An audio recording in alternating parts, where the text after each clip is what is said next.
So for this year's WAF, we got nominated with our Guangzhou Power Station project.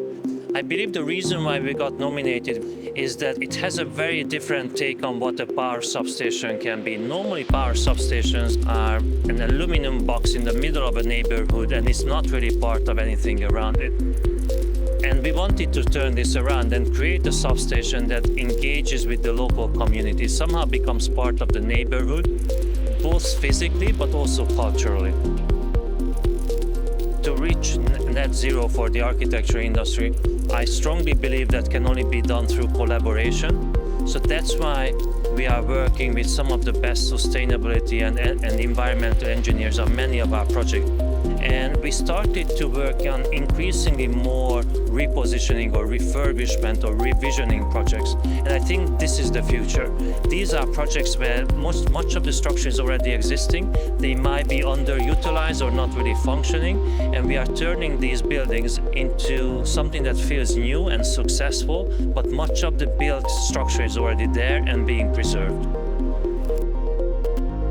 Benoy has a lot of initiatives for young, aspiring architects.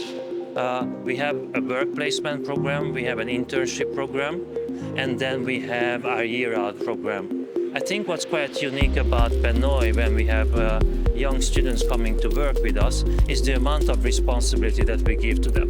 Everyone is part of the team, and they really get to do the same kind of exercises as our more experienced designers do.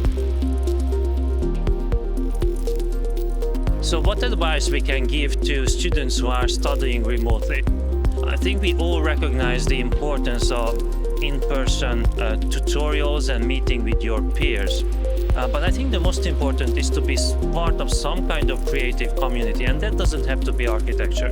If that architecture community is far from when you live, you can find some other creative community around you. That could be sculpture, could be pottery, could be filmmaking, could be dancing. I think the key is to find a context where you can evolve your creative thinking.